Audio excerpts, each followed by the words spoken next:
Bom dia, queridos irmãos, que alegria estarmos juntos nesta manhã, cheia de luz, com essa força divina que nos alimenta, que nos sustenta. Como é importante reunirmos e estarmos também recebendo as vibrações de tantos amigos, tantos irmãos. Este é o trabalho do Evangelho de Jesus: alimentar todos aqueles que comungam com Ele nesses momentos sublimes do seu Evangelho. Grande abraço a todos e vamos iniciar hoje o capítulo. Continuando ao capítulo, amar o próximo como a si mesmo e caridade para com os criminosos. A verdadeira caridade constitui um dos mais sublimes ensinamentos que Deus deu ao mundo. Completa fraternidade deve existir entre os verdadeiros seguidores da sua doutrina.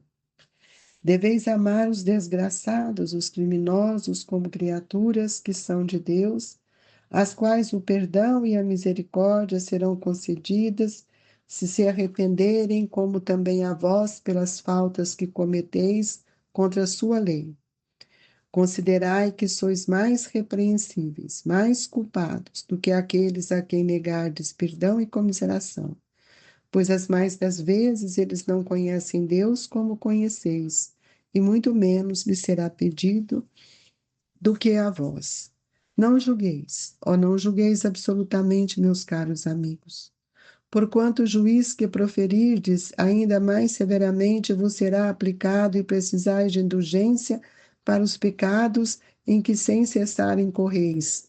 Ignorais que há muitas ações que são crimes aos olhos de Deus de pureza e que o mundo nem sequer como falta leves considera? A verdadeira caridade não consiste apenas na esmola que dais, nem mesmo nas palavras de consolação que lhe aditeis. Não, não é apenas isso o que Deus exige de vós. A caridade sublime que Jesus ensinou também consiste na benevolência, de que useis sempre em todas as coisas para com o vosso próximo. Podeis ainda exercitar essa virtude sublime com relação a seres para os quais nenhuma utilidade terão as vossas esmolas, mas que algumas palavras de consolo, de encorajamento, de amor conduzirão ao Senhor Supremo.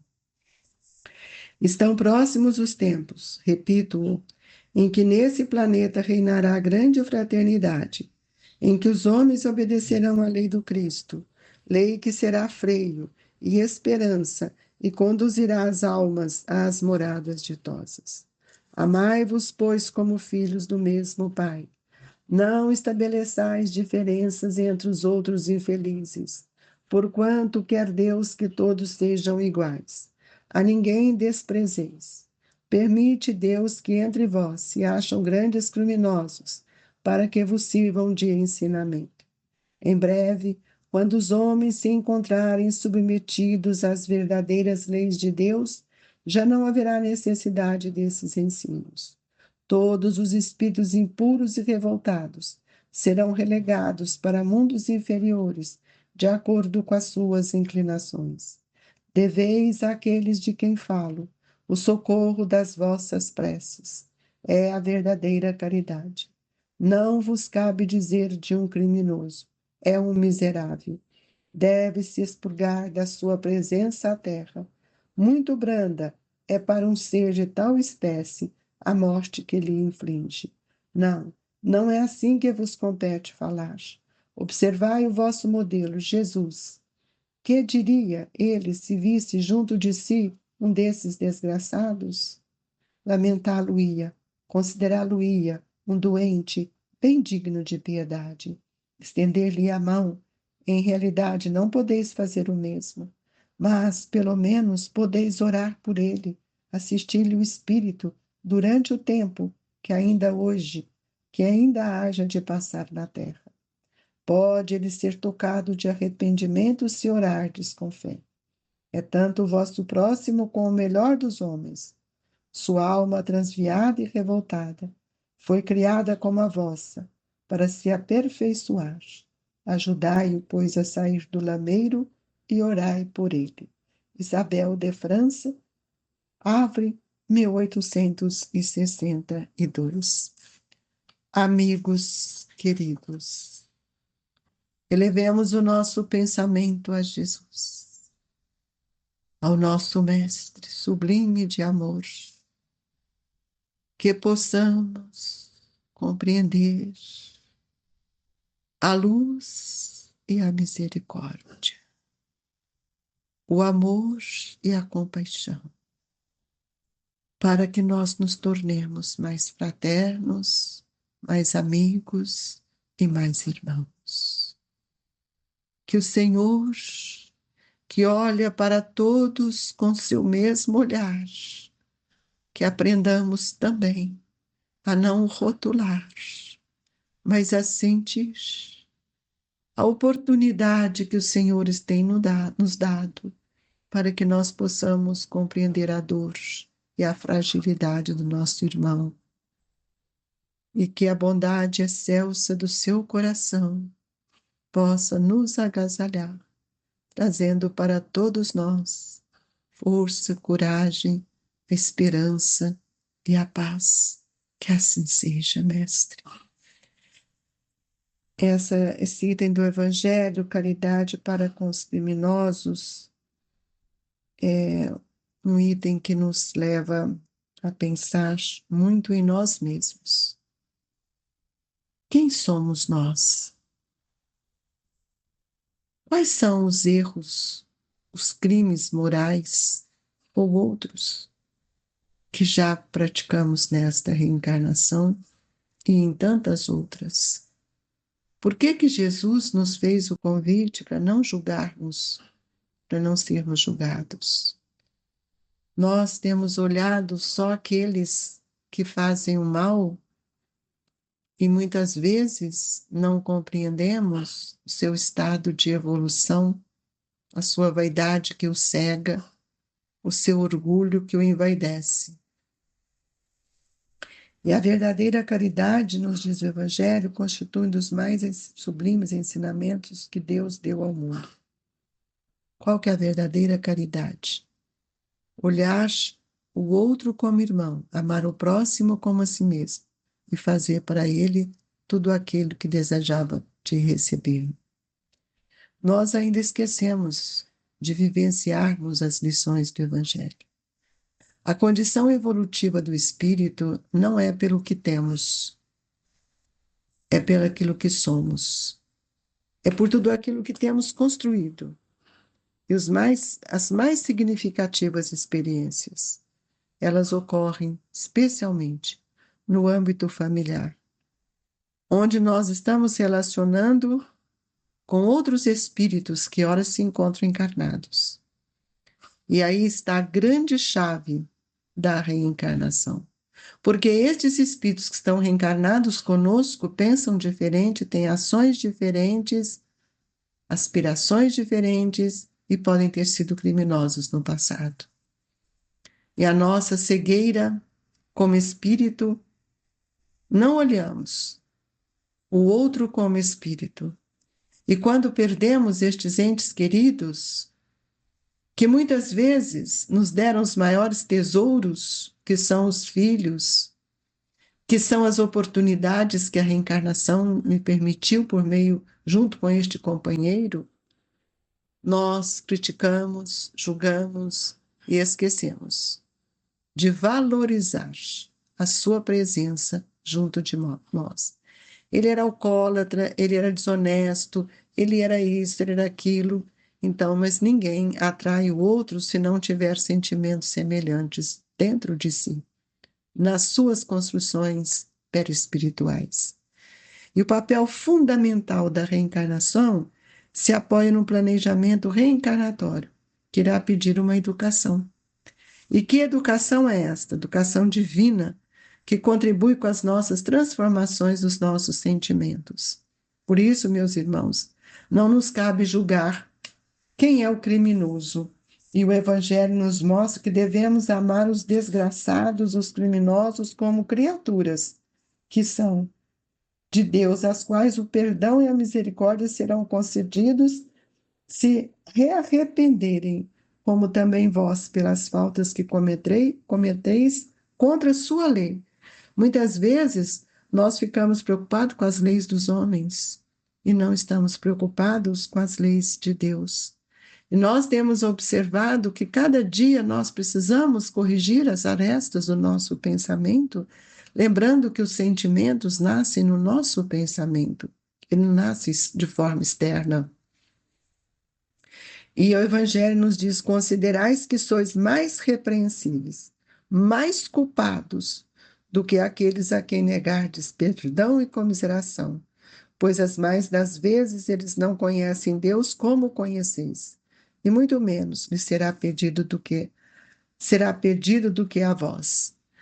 Cada um de nós, quando compreendemos a reencarnação, nós precisamos entender que junto à nossa caminhada evolutiva, na atual existência, estão aqueles espíritos que nós precisamos amá-los, educá-los, para que eles sejam mais fraternos e que eles tenham uma personalidade em mudança, porque os vícios, os hábitos, as más inclinações, a perda do tempo que nós muitas vezes não valorizamos, porque nós achamos que o tempo é fazer alguma coisa externa, mas não mudança do nosso sentimento. E nós vamos lembrar de Jesus nesta hora aqui desse evangelho, quando nos pede comiseração, que quando ele vai para o suplício lá da cruz, a quem que estava lá? Ele ficou entre dois ladrões. E foi aquele ladrão que redime na hora suprema, que pede a Jesus que olhe por ele, que sentiu dentro dele as suas dores e as suas dificuldades. E aí o evangelho trazido por esse espírito querido, que é Isabel de França, e ela diz: não julgueis, não julgueis absolutamente, meus caros amigos, porquanto o juízo que proferirdes ainda mais severamente vos será aplicado e precisais de indulgência para os pecados em que sem cessar incorreis. Muitas vezes, pela nossa vaidade, e nós não olhamos o valor daqueles que estão à nossa volta. Não olhamos as oportunidades educativas que a reencarnação nos trouxe. E as maiores e mais significativas experiências que nós vamos adquirir no âmbito familiar.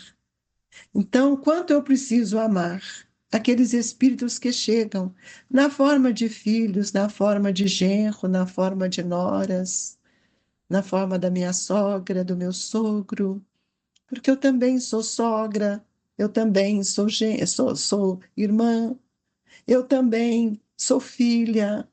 Então, qual é a nossa relação? Santificar aquilo que não é santificado? Muitas vezes nós nos colocamos melhores do que eles. Nós estamos enganados, porque quanto eles nos ensinam, quanto nós aprendemos com aqueles que estão à nossa volta. São espíritos, irmãos, que voltam revestidos pelo corpo físico para nos auxiliar e serem auxiliados por nós.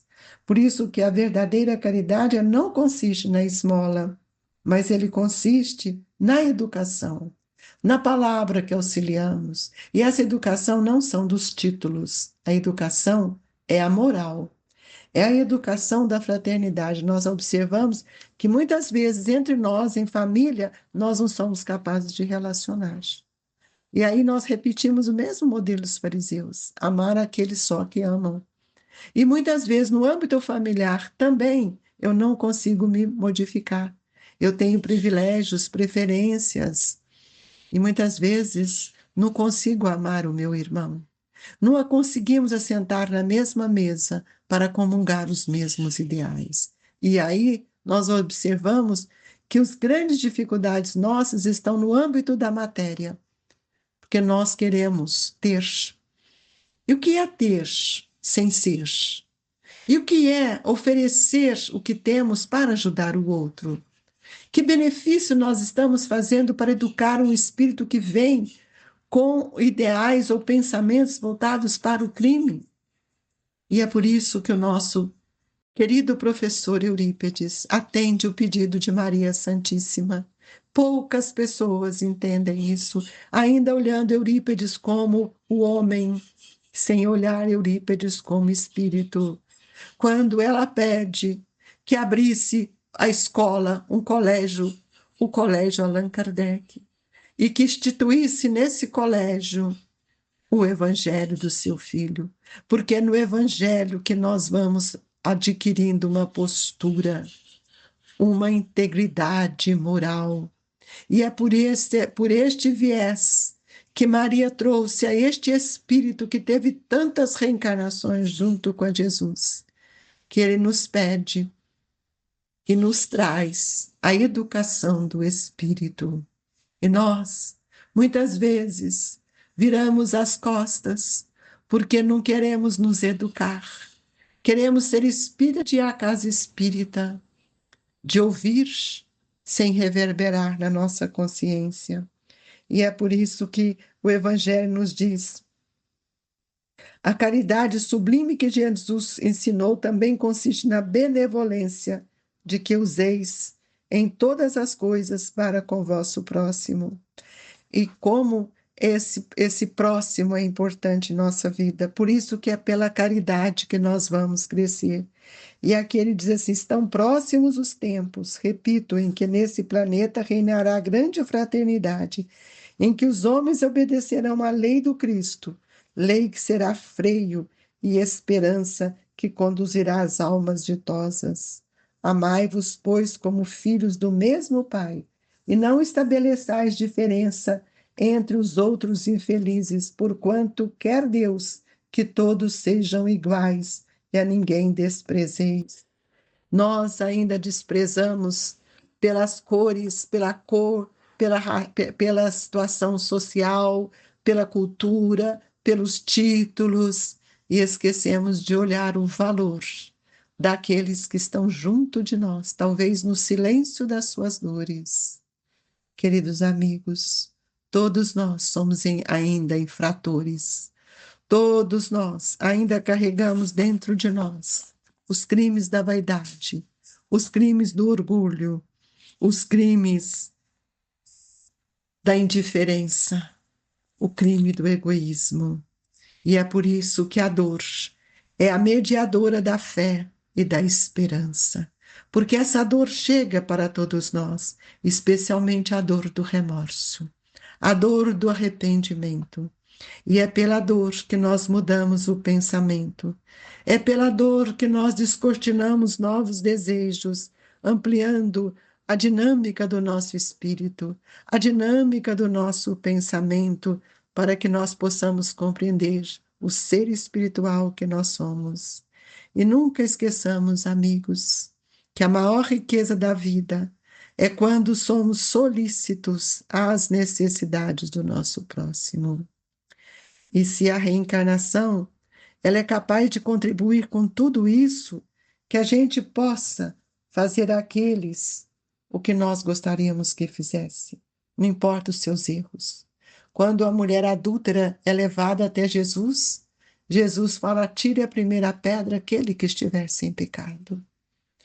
Mulher, vá, e no futuro não peques mais. Quantos erros temos acometidos pelo nosso olhar distorcido da verdade. Então, Kardec nos traz essa prece, essa mensagem de Isabel de França, quando ele fala: deveis àqueles de quem fala o socorro das vossas preces. É a verdadeira caridade. Não vos cabe dizer de um criminoso: é um miserável, deve-se expurgar da sua presença da terra. Muito branda é para um ser de tal espécie a morte que lhe inflige. E ela responde: não, não é assim que vos compele falar. Observai o vosso modelo Jesus. Que diria ele se visse junto de si um desses desgraçados? Lamentá-lo-ia, considerá-lo-ia um doente bem digno de piedade, estender-lhe a mão. Foi isso que Jesus nos ensinou: estender as mãos para os criminosos do mundo, os criminosos da alma, para que possamos compreender que cada filho de Deus é dado a possibilidade de vencer seus incautos para realizar todos os dias a reconciliação de seus sentimentos, a reconciliação com seus irmãos. Nos cabe amar. Esta é a lição que Jesus nos ensinou. Amigos queridos, que os espíritos bondosos que não olham para nós como criminosos, mas como irmãos em fraternidade, possam estender as suas mãos abnegadas, aliviando as nossas dores íntimas. Que o passe nos sustente, ilumine, amplie o nosso olhar para novas possibilidades de acertos e de renúncia. Fluidifique as nossas águas, Senhor, para que elas possam nos dar força e coragem com novas energias.